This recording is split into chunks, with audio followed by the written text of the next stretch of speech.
আজকে জামা কাপড়গুলো সব বেলকনিতেই মেলে দিলাম, কারণ অল্প কিছু জামা, এর জন্য ছাদে যেতে মন চাচ্ছিল না। তো তারপরে এই তো একটু সিঁদুর পরে নিলাম আর চলে গেলাম রান্না করতে। আজকে রান্না করছিলাম মাছ, আর এটা হচ্ছে রুই মাছ। আর আজকে তরকারিটা রান্নাবো হচ্ছে আলু কপির তরকারি। আর ফুলকপি তো আমার এত ভালো লাগে, সব সময় যদি পাওয়া যেত তাও আমি খেতে পারতাম। তো এই তো আজকে রান্নাটা হয়ে গেল। এর মধ্যে দেখি আমার পুচকুটা চুপ করে একা একাই খেলছিল, তো ওকে নিয়ে একটু ঘুমানোর চেষ্টা, যে ওকে একটু ঘুম পাড়িয়ে দেয়। আর এদিকে মেয়ে বলছিল যে মা, আমি কিন্তু আজকে পূজাটা করব। তো এরপরে আমি বললাম ঠিক আছে তুমি করে নাও। তো এরপরে ও পূজাটা কমপ্লিট করে নিল। তো তারপরে পুচকুটা ঘুমিয়ে পড়ছে, এরপরে আমি মেয়ে খেয়ে নিলাম। তো খাওয়া দাওয়া শেষ করে সমস্ত থালা বাসনগুলো মেজে ফেললাম।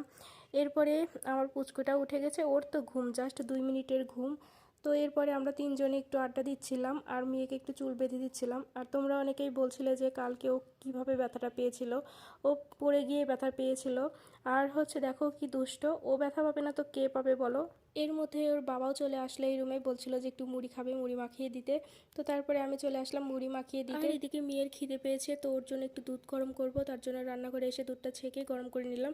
আর সন্ধ্যা লেগে গেছে, তার জন্য জানালাটা লাগিয়ে দিলাম আর পুচকুটাকেই তো খাইয়ে দিয়ে ঘুম পাড়িয়ে দিলাম। আর মশারিটা আজকে খুলে ফেলেছি, তো ভাবলাম যে মশা লাগবে, তার জন্য আবার নতুন করে লাগিয়ে দিলাম। আর এদিকে ওর বাবাকে বলছিলাম যে মেয়ের চুষিটা খুলে গেছে, দেখো তো লাগাতে পারো নাকি। তো ওর বাবা অনেকক্ষণ চেষ্টা করলো, তারপরে জাস্ট কোনো মতো লেগেছে। তো বললো যে এটা আর একটা কিনতে হবে। তো তারপরে এর মধ্যে ওর বাবা চলে গেল আর আমি এদিকে ঘরটার গুছিয়ে তারপরে ঝাড়ু দিয়ে নিলাম। তো মেয়েকে বলছিলাম যে মা আজকে আর আমি পারবো না, তুই সন্ধ্যাটা দিয়ে নে। তো এর মধ্যে মেয়েও সন্ধ্যাটা দিয়ে দিল। সন্ধ্যাটা দেওয়া হয়ে গেলে মেয়েকে বললাম যে চলো তোমাকে পড়তে বসাই। তো এরপরে মেয়েকে পড়তে বসালাম। তো আজকে ভিডিওটা এই পর্যন্তই। তোমরা ভালো থাকো, সুস্থ থাকো। তোমাদের সাথে আরও অনেক গল্প হবে নেক্সট কোনো ভিডিওতে।